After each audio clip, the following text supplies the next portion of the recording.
All right, welcome back. Episode 10 of the Four Insight Podcast. I'm your host, Mike Obi. With me today is the homie, Mary Alaniz. What's going on with you, Mary? What's up, man? Everything's good. How are you? Can't complain, can't complain. Appreciate you spending some Yeah. time with us today. Anytime, bro. Anytime. Yeah. Let's get right into it. So, present day, I know you've gotten into shooting videos and taking pictures and being photogenic and all of that. So, just talk about how you got into, shooting photos and all of that. Well, it's mainly videos right now. I'm not really getting into photos that much anymore. I do like learn it that way I can make my videography better. But it started when I was a kid. I mean, we grew up with YouTube, and I think we were that generation, the 2008, maybe 2007. I just saw YouTubers and I was like, oh, I want to do this. I don't do YouTube that much. I am looking to start back up, but I had like those little like camcorders with like the tape, and I had one of those and I would just like play around with it. It'd be fun. But I didn't really think that much into it.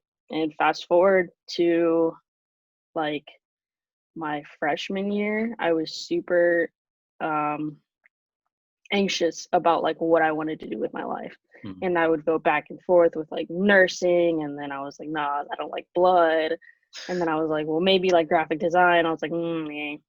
So I set my stuff on media production, which I learned a lot of TV production. I learned a lot of, behind the scenes stuff with, how to be a director, how to, work TV cameras and all that good stuff. And it was so much fun.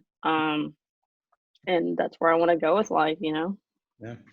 So where was the main source of where you learned all of the stuff that you know about like recording videos? What's the main place that you get your knowledge from? Um, Mainly YouTube. Yeah. YouTube was a big helpful tool for me. Honestly, you can learn anything. I learned how to do like different types of editing. Um, I learned basically how to edit. Like I would use like OG me would use like oh, what is that, like Movie Maker Yeah. on like Windows? I would use Yeah. that and I would make little videos. And I remember like, oh, let me name drop right quick, Elizabeth. Yeah. We would make videos all the time. And like this was back in high school where Yeah. we did this. And we would make videos and I would edit them up, and then I couldn't go. But then when I got into school, I learned like Final Cut Pro, and now I'm transitioning into like Premiere Pro and trying to learn that. So that's basically where I learned everything. Yeah, it's crazy because like for me, I took this elective called video tech back in junior high in eighth grade, like, and I remember my dad and like different people were like, "What do you learn with that?" I'm like, "Well, it's just fun. It's something different." And now I'm looking at the present day. I'm like, "Oh, all that knowledge actually is useful now because when it comes to like recording clips and editing them, all that I already kind of had a background in, like you said, movie maker. That was the main Oh thing yeah, I used. that was And learning clip art and how to edit pictures and create transitions, all that stuff is like, oh, I still remember all that old school stuff from all that time ago. So definitely it's interesting just having a hobby and being able to still do it to this day. yeah. It's been fun diving deeper into it though. Yeah. Like just the will to wanting to learn it is a lot. Yeah, and it's a skill that you love. So then talking about movie and directing, so who are the main people who you like watch and who do you like to follow and things of that nature? Um, there's this one guy that I follow on Instagram, and he does a lot of the work for um, what's his name? The Alpha League guy. I Oh can't yeah, think of his name Christian. right now. Yeah. Yeah, he Yeah. does a lot of the work for Christian. He does a lot of work for some other, just that group in particular. His name is Samuel, Gotcha. and I look up to him. I like his videos, and I think they're really nice. In terms of movies and stuff like that, I really don't get into that. Mm. My favorite movie of all time, I will say, is Interstellar. That's my all-time favorite movie. Or, Like the best movie I've ever seen. yeah. But like I do get into shows. my favorite show is like The Office. It's pretty basic. You It's and a pretty whole basic, bunch of other people, man. It's crazy. dude. But Space Force was a good one too. Yeah. So that was a good show. Mhm. Transitioning on, another hobby that you've also been into is working out and fitness.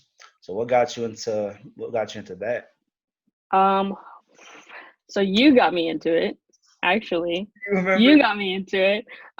2016, I was super depressed, and we'll talk about that later. I got super depressed. In a terrible, terrible, just bad period of a relationship, and you took me to the gym. I remember I was so skinny. I was probably 90 pounds, probably in that range. Um, I was so skinny and I didn't know anything about working out, and you took me in under your arm and you taught me the basics.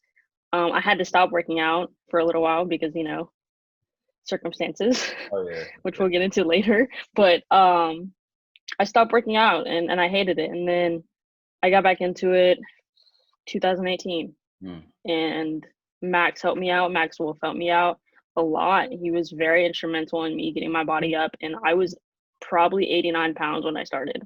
I Hmm. was super, super, super malnourished. I was just in really bad shape.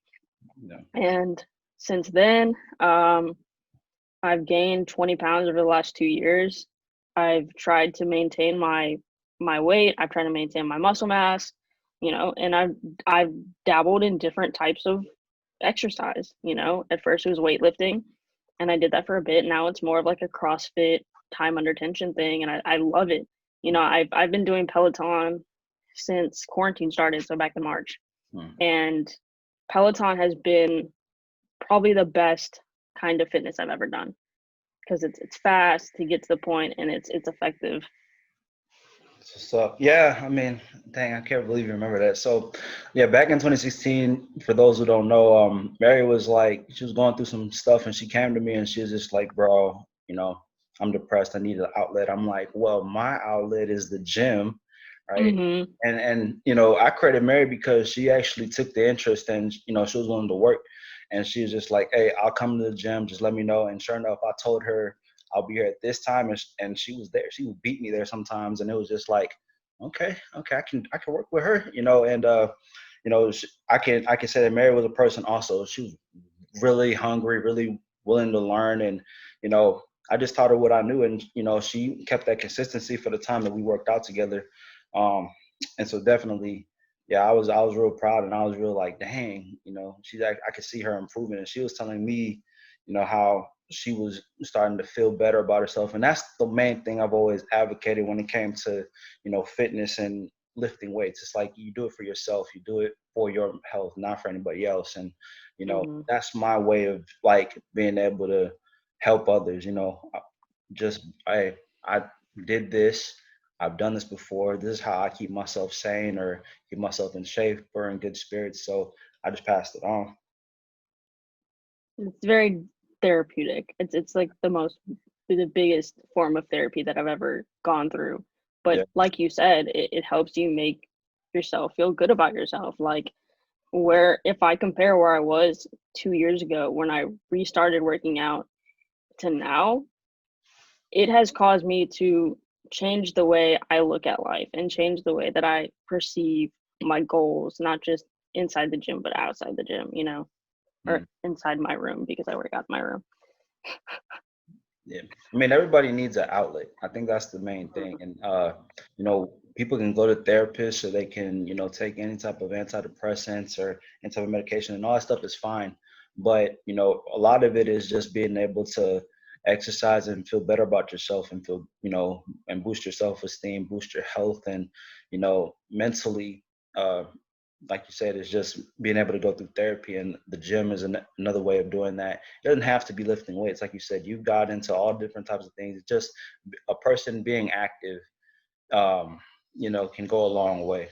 I know the Peloton at Yeah, my I mean, job. Good. it's like you have to go through. I feel like you have to experiment with different things.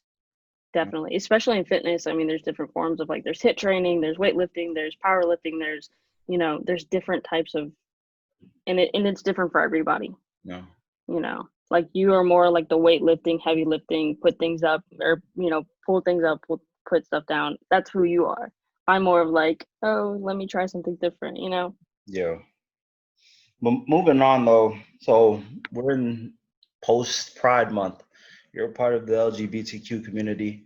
Talk about what that has been like. First off, what is it like going through Pride Month under general circumstances, not in this quarantine time, and just talk about your experience being a person who's lesbian and a person who's interested in women. Well, I mean, it's been rewarding, but it's also been very difficult because I don't identify as lesbian anymore. Gotcha. So I'm like, it's been difficult coming to the realization of who I am. But it's been rewarding because at the end of the day, I've become my true self, and that's the most important part of what being part of the LGBT community is. That's the biggest part. Pride Month for me, it had more meaning this year than any other year. I've never been to Pride. Hmm. Fun fact: I've never been to Pride.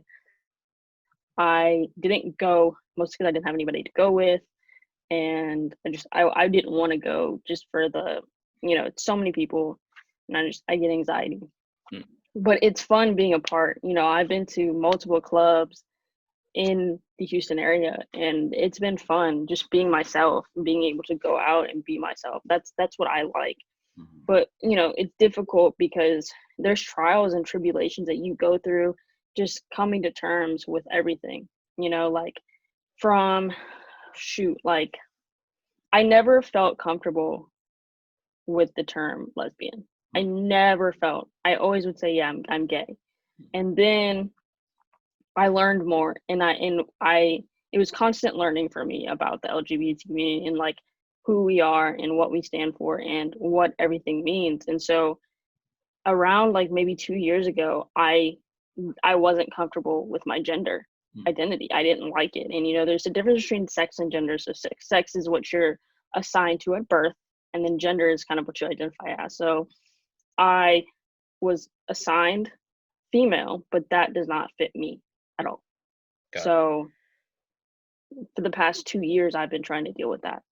And it wasn't until this last year, and I credit Kat, I credit my girlfriend to that because she has been there with me every single step of the way in trying to figure that out. And I'm so grateful because now I identify as non-binary, which just means I don't identify as anything. Gotcha. I identify as non-binary, but I don't feel like a certain gender. You know, I don't want to define my gender as male, female because I don't feel like both. I'm just married. It's just who I am, Hmm. and you can't take who I am away from me or belittle me to a gender. You know, it's the gender does not define me. I'm me. Exactly. So coming to that, like I was like, I will not let my gender identity hold me back, and it's helped me so much more. So now I'm non-binary and queer. So it's been fun coming to that realization, but it's hard. Yeah. And I mean, again, it's just about not feeling labeled or strapped down to any type of confine. You can just be your authentic self and you understand who you are. And that's something that a lot of people struggle with, straight, get, whatever the case may be. And so it's great that you had people to kind of walk you through that process because a lot of people don't. A lot of people spend Yeah. their whole lives either in the closet or, just not being able to be comfortable in their own skin. And it's always great to hear these stories from people to let others know like it's okay to be who you are and it's okay not to have the answers today. I mean, it's hmm a long I process mean, for a lot of people. I was privileged, honestly, with my parents. Like my mom was super supportive. I came out my freshman year of high school to my mom, and my senior year or my junior senior year to my dad. Hmm. And you know, with my mom, I didn't know she told the entire family apparently. But it was okay. Like I was still in the early stages of like coming to terms with it and Yeah. accepting myself, and that was like just the beginning. And then fast forward to you know now, I look at it, I'm like, wow, like look how far I've come. But like I understand that there are people in this world that don't get it as easy as I do, Yeah. and that's okay. You can take however much time you need to take that's fine. As long as you're true and authentic to yourself, that's really all that matters. Talk about what it was like being able to finally come out to your parents, to your mom first, and then to your dad. Because I know in the past, like a lot of people who I've known who happen to be, gay, lesbian, queer, whatever the case may be, and they've been in the closet. That's probably the biggest step that they have to take is being able to come out. So talk about what that process was like for you. It was hard. I mean, I knew I was gay at a very, very young age. Like I remember having same sex attraction at a very young age. And when I came out to my mom, it was difficult to like say it and just like came out. Like I was 14. Well, no, I was like, yeah, 14 around that time. It was super hard. And then, I came out to my dad my senior year and it was even harder because, you know, I love my dad. My dad is like we've had a better relationship over the last year than we have, and I love him to death. Like this is no shame, but like I feel like we were like not in touch, for a very long time. Mhm. But now we're finally coming to that point to where we're like back to where we were before. And it's mostly I don't know why that is, but it's my dad is my dad. Like he's super tough Yeah. and he's kind of intimidating sometimes, but he's the nicest guy I've ever met, like by far. So he's accepted it and I'm happy that he's accepted it. Um, but it was hard. It was hard. It was harder for my dad than it was for my mom. What about to like your friends or to people who you knew that were like your peers? Was it tough to also come out to them as well, or was that even easier than coming out to your own family? Well, I feel like I mean, you can kind of recall this too. I mean, and we went to the same high school. Yeah. I mean, I think everyone pretty much knew. It wasn't really a big surprise to anybody Yeah. for in terms of peers, and then, like Liz, she was super like supportive, of course. Um, and just everybody was super supportive. They were like, it doesn't really matter. Like it doesn't define you. For the rest of my family, it was easy. Like for my sister, like I didn't come out to my sister. Um, I kind of figured out that she already knew because I guess my mom told her Hmm. and she was like, well, yeah, duh. And so that was her reaction. I'm really happy that that was her reaction because like that's my sister, Yeah. but I wouldn't expect anything different from her. That's like my number one, like probably one of my number one fans. Yeah. She's my biggest hero. My grandmother, she knew. My mom told her right after I told her, and I was like, oh. So when I told my grandmother, it was like, oh, I know. I'm like, oh, okay, oh, cool. Thanks for telling me that you knew. But all the rest of my family, we've seen it before. It's not anything new to the family, and they they didn't care. Yeah. It's good. I mean, I have gotten negative vibes from people, but Mm. So you then can't do anything about So then expand on that though. Like how did you overcome some of those negative vibes that you were feeling? Because, for some people it weighs on them and it kind of makes them go back into the shell, or it makes them kind of regret, them ever coming out and them kind of trying to deny themselves, and then it takes a toll on them. So how were you first off, what did those negative, vibes look like, and how were you able to overcome them? I mean, at first, I feel like when I was younger, a lot of people were kind of like they knew and they didn't like it. But at Mm. the same time, it's like we move past that, we grow up, and it was weird back then, but now it's like normal. Yeah. So of course, it took a toll on my mental health, and I didn't realize it took a toll on my mental health until like recently. Mm. Um, but coming to terms with it, like legit terms with it, I realized that they don't live my life. There you go. And that goes for anybody. They don't, even the people who have not come out, they don't live your life.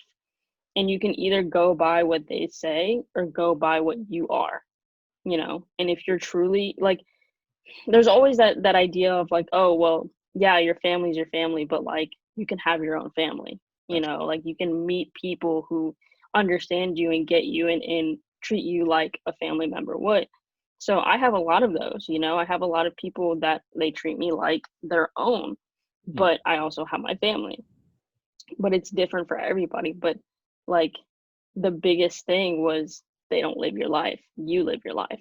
And it's better to be authentic to yourself than be fake for somebody else. Absolutely. Preach. You feel me? No, Yeah. great. That's great.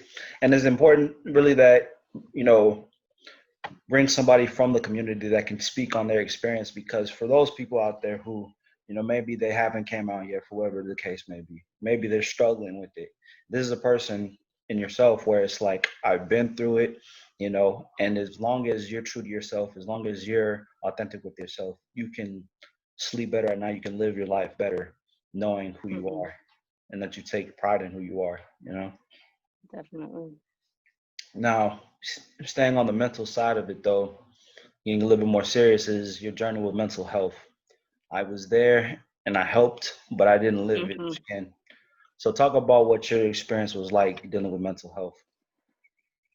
Dude, it was, God, it was so much. I was going through a difficult period. It started, I think a lot of it started with the death of my grandfather. And I mean, and a lot of other stuff that happened in my childhood, just like the wanting to be accepted, but not realizing that acceptance comes from within, Yeah. which was a big part of it. Um, Dealing with my grandfather's death, I didn't deal with it. I kind of put it on the back burner and try to be strong for everybody. With my mom, my grandma, my sister, my family. I tried to be strong for them. But at the end of the day, like I didn't take out the time to accurately assess how I felt about it. It wasn't a sudden thing. It was just like it happened. Like it was we knew that it was gonna happen, but like I didn't really, like, I still had hope, Hmm. but that was the start of it. And then, getting into, the relationship was, I blamed a lot of stuff. I blame a lot of stuff on the relationship. I was in a 3-year just toxic relationship, and it caused me to go into a depression and anxiety, and I still live with that anxiety.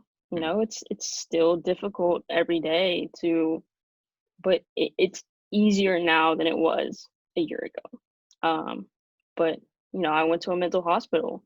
I vowed to myself I would never go there again, mostly because the food was terrible and because they, shoved medicine down your throat, and I didn't like taking the medicine.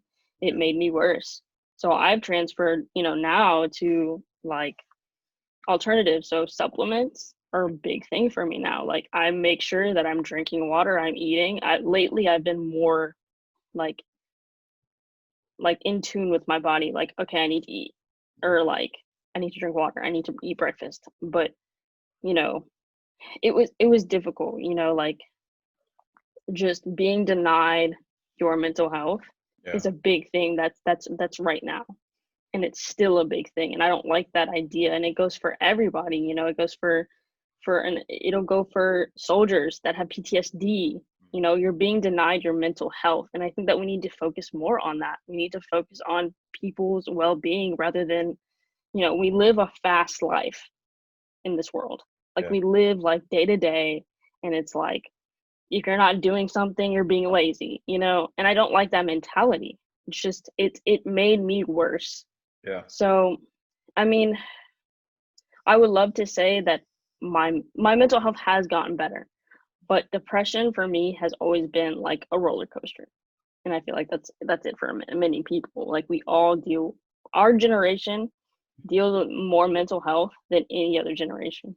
Maybe like the soldiers that went to like Vietnam, Yeah. but like we deal with it.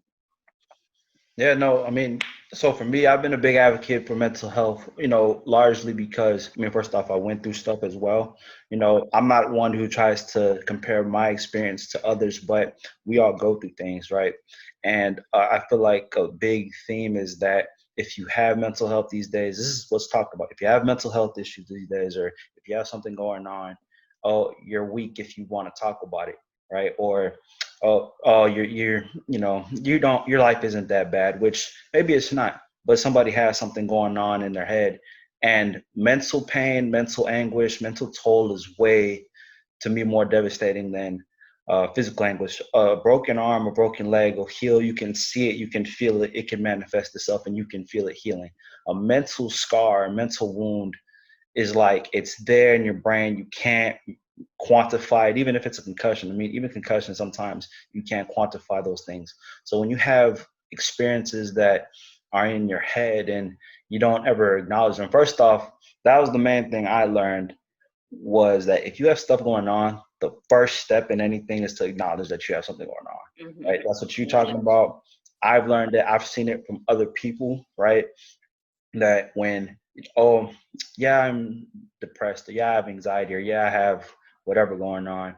No, I'm not gonna say because I don't want to come off as weak, right? But that those feelings, that impression is still there, and if you don't deal with it, Hmm. it'll just fester and fester and fester, and eventually people will, I always call it like they'll tip over the edge, and then by that time it might be too late, and that's where you have suicide rates and things like that, increasing. And it's sad because it's like all it could have taken was somebody just going and getting help, or somebody acknowledging it, or somebody just having someone to talk to, right?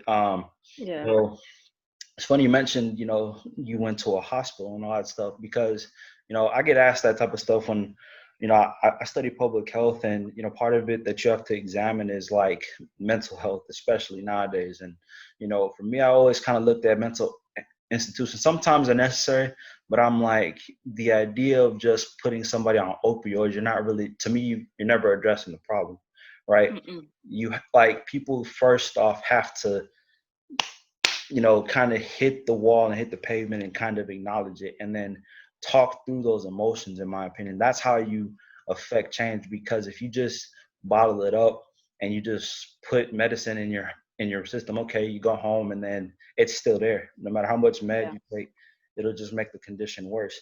And that's why I've always been big on fitness and exercising, because if your body's healthy, your mental can be healthier. If Mm. you put the right stuff in your body, if you put the right food, the right supplements, the right nutrition, that helps your mind be clear and it helps you think clear. When you're putting Mm. alcohol, when you're putting drugs, when you're putting all these different things in there, they're sedatives. Like they just kind of alleviate the problem for that temporary time, and then once those drugs and once that alcohol wears off, you're still left with that emotion. So it's important for me to bring people on here who've gone through stuff and who've actually experienced it and have overcome it and are dealing with it or have dealt with it. You know what I'm saying? Because we can all say, oh, it's bad, but to really see real life examples, that's what hits home the most. Yeah. And I mean, like, it's different for everybody. It really is. I really do think that I could have gone without going to a mental hospital, Yeah. given the right attention at the time. Because I mean, what was going on at that point in my life. It was just a really toxic relationship, and I didn't realize it at the time that Mm-hmm. that's what it was. But it came more clear and clear. But like what people don't realize is that getting over your mental state and getting over your depression makes you stronger in the end. It may not make you fully like okay, but Mm-hmm. it helps you deal with day-to-day life. Like you were saying, like supplement like I'm sorry, medicines, Yeah. terrible. I hate medications. I hate opioids. Like don't get me started. I don't like the opioid like industry. I think it's terrible.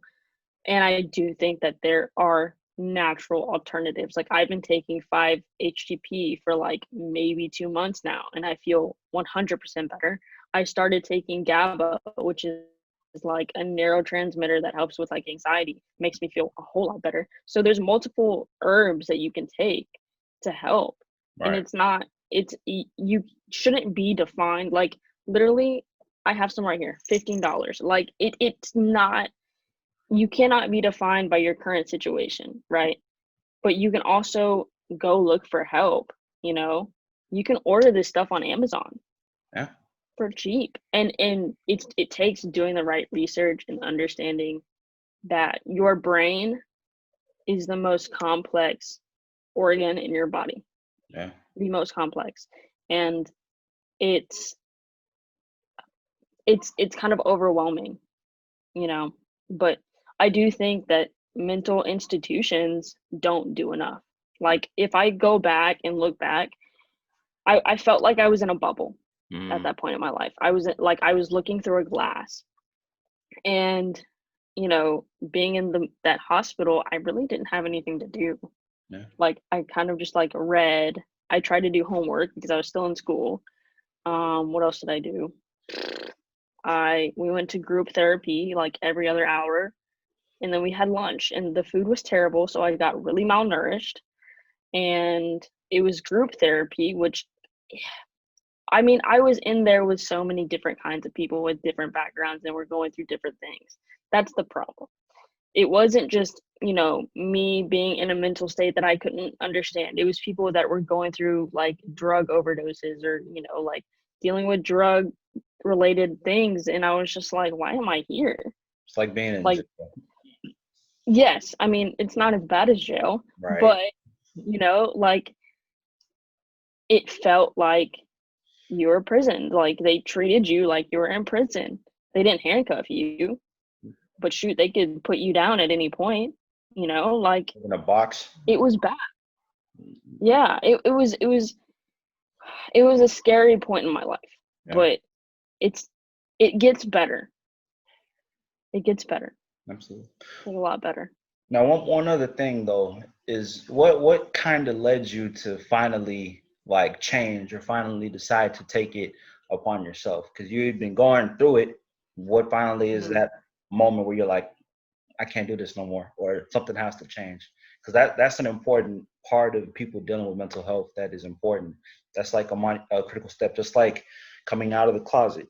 What's that step in trying to change your life and get over the mental health? Well, my mental health was super reliant on my last relationship, and Gotcha. that's what caused me. And it was really like with my ex, it was, I want to be with you, I want to be with you, I want to be, let me show you, let me show you, and it got tiring. Like, you keep on doing it, it gets tiring. No. So, I took that leap of faith and I said, you know what? Let me move on. Right. Let me try. Let me move on with my life and leave the toxic people, the toxic relationships, the toxic, behavior in the past, and move forward. And it took, shoot, it took like a year. It took a year, and I mean, I still deal with it. Being in a whole new relationship, I still kind of deal with it. It's still like remnants of it. It's still there, but I'm way better than I was. And it wasn't just me. Right. It wasn't just me. It really took me constantly working. Like, right now, I'm in the best place I've ever been. Yeah. But it took me getting back into fitness. It took me, you know, Kat. Kat has been a really big, like, and she's helped me through. She deals with mental health too, and we talk it out instead of just like suppressing it. Hmm. We've learned how to talk things out more, and especially with our mental health and how we feel. So that's a lot of where dealing with the mental health came from, and wanting to deal with it. And I don't, it gets tiring being sad all the time. Yeah. Like, Brains. being in that Right. being in that sort of, it drains your body. And if you do not take care of your body, it's so like neglected right now to take care of yourself and your body and your brain. Like, it's just eating right, which is not hard, you know. It used to be eating right, now more than ever. Drinking tons of water. Topo Chicos are okay. Sometimes I like a little bit of fizzy. I like a little bit of TV static. Oh well. But it took a lot, Yeah.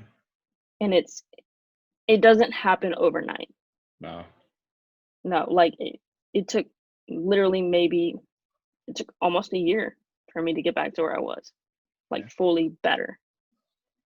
And also it's like it doesn't change in long term, production doesn't happen overnight. Just like you acquiring the problem doesn't happen overnight. It's a progressive Mhm. thing. It's a progressive process. Yeah. So, you know, the biggest thing is just being able to find what works for you as far as remedies, finding the right types of remedies too. I know with athletes too, deal with this a lot. They complain about opioids and, having to take all these different types of pills. And now, big thing now is like cannabis. Like, as much as there's a stigma about, ooh, weed is bad, it's like, no, there's research coming out that it actually is more beneficial than taking all these different pills that mess your kidneys up or mess your system up. And, really in the end, what it comes down to is just having somebody to talk to. Something. So that's really Hmm. the main thing that's necessary, is having people who are genuine, who may have gone through some stuff, that y'all can talk it out, and you have Hmm. an outlet to be able to kind of go to whenever something is bothering you. Because I mean, again, things can rear their head at any point, and you have to be willing to face those challenges and face those things on head on. And also being able to take it upon yourself to want to change and to want to help yourself. Because a person doesn't want to help themselves, they can complain and complain and complain all they want.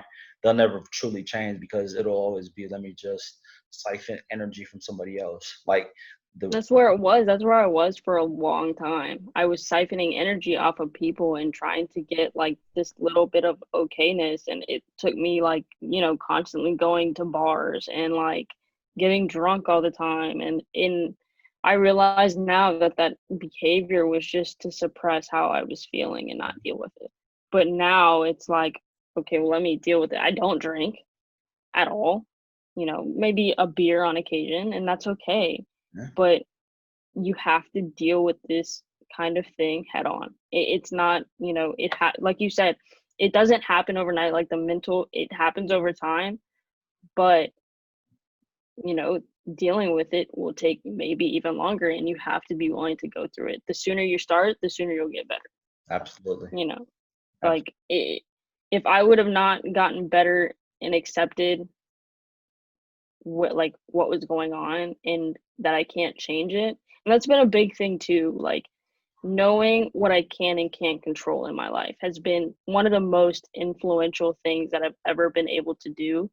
If something is out of my control, I just try not to worry about it, There you go. like at all. Like my past relationship, not in my control. I'm done with it. Like right now, what's in my control? This video call. This is in my control. I can deal with it. What am I going to do after this? In my control. So that's what it takes. And I will say a lot of my, coming to terms has been reading, information, so stoicism, I don't know if you know what that is. Yep, I'm into it. So yeah, stoicism And has been like everything to me, and learning like just how to control yourself and control your emotions and not let the little things get to you has been so like the best. yeah, I can't even explain it. creating a mental framework. I think that's what got me into philosophy, was like, when I faced adversity, I was like, man, how can I overcome this, like, mentally, and how can I keep my mind strong? The way you Mhm. keep your mind strong, the way you keep it healthy, is to keep feeding it information and keep exercising it. And so, like you said, reading about stoicism, reading about philosophy, Zen philosophy, Greek, all those things, is like, those are some of the methods I used, and I chose to deploy, because I mean, everybody goes through stress. I mean, that's what we're acknowledging. Mhm. It has things that goes on in life. Some people deal with it better than others, but the point is, in the end, to deal with it. Especially in today's day and age, where there's a stigma behind mental health. That doesn't have to be. You just need Mhm. to be able to be willing to deal with it, and to acknowledge it, and to overcome it. Definitely. I'm if it wasn't for the resources that I have now, and literally these are resources that anybody can go to, if it wasn't for the people that I have now, my mental health would probably still be low, Yeah. like that.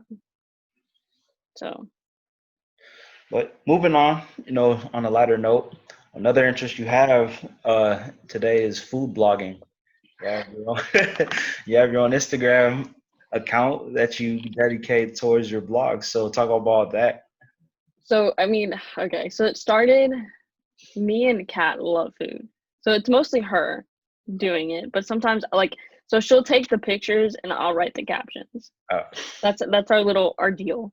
So she's more into like making food than I am, and she's like on a diet right now, so she's like having all these like new recipes. It's so cute. But it started with voodoo donuts. when Voodoo Donuts started, like first got here. Donuts. Yes. And then, well, so we waited. Well, originally, we thought about it in probably our 3-hour wait to get In-N-Out Burger. That's where it started. In that line? You were in that? I was in that line. I was in that line, not in the one in Stafford, the one in Katy. I was in that line. Come on, Mary. We waited 3 hours. We waited 3 hours to get some In-N-Out Burger, and we were like, man, like, what if we did this? And it's hard to keep up, mostly because we have lives, and most of my diet is eating cream of wheat in the morning, and then Kat will make me like, what she made? A big staple has been ramen noodles lately with lime. Ramen noodles with lime. That's been a big staple. Carb overload. But she has been not wanting. She can't eat carbs anymore. So I've had to find alternatives within the last week. I don't document a lot of the things I make. Gotcha. And it sucks. Like last week I made banana bread, but with almond flour, and I messed it up, so I didn't want to post it. But I mean, it's been fun. Yeah. And it's been hard now because quarantine, we don't have anywhere to go. Right. And so she's been making a lot of food, and I've been like not eating that much, but now I'm trying to like start eating again. So, but I'm trying to post more of her family's food because she's Colombian. Okay. So all the food that they make is just to die for. Damn. To die for. It's great. It's great now. I mean, just being able to acquire hobbies, especially with quarantine going on, people just need something to keep their minds wrapped up and keep themselves busy. I mean, be podcasting, or just trying to read and trying to, build skills. I mean, again, life is and situations are what you make them. You can say, dang, we're in quarantine, can't do anything, or we could say, okay, I can learn something to do. I can acquire a skill or get into some type of hobby when you can. Exactly. All right. Wrapping up. So all the stuff we've talked about fitness, we talked about videos, we talked about mental health. What would be your advice to the next generation of young people, young people who are in the LGBTQ community, people going through mental health? What would be your message to them? Honestly, for the younger generation, just keep on doing what you're doing. Like, I think the younger generation now has more information than any of us have ever had. Like our generation, Gen Z, has been in the news lately. But if you look at us and look at what we're doing and how we interact with each other, it's been amazing. And so honestly, for the younger generation, just keep on doing what we're doing. Look at the millennials and look at not the boomers, I'm sorry. Like the millennials and the Gen Zs, like we understand it. And I'm honestly so happy that our generation gets mental health and we understand that equality is for all. So, those messages are they're going to be ingrained with us forever. Yeah. In terms of fitness, I mean, don't be afraid to like try different things, try doing CrossFit, try weightlifting, don't be afraid to try, because the worst that you can do is try and not like it and then move on to the next thing, like that's it. Like just move on. Like don't look back, just move forward. That's it. I have this tattoo and I got this 3 years ago now. Like you can't see it.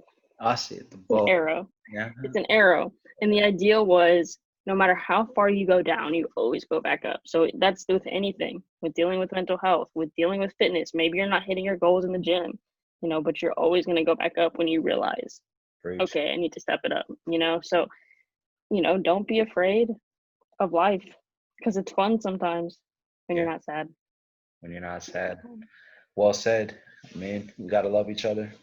We have to educate one another, and the lessons that we learned, we pass down to the next generation, and it just keeps on evolving and keeps on going. Yeah.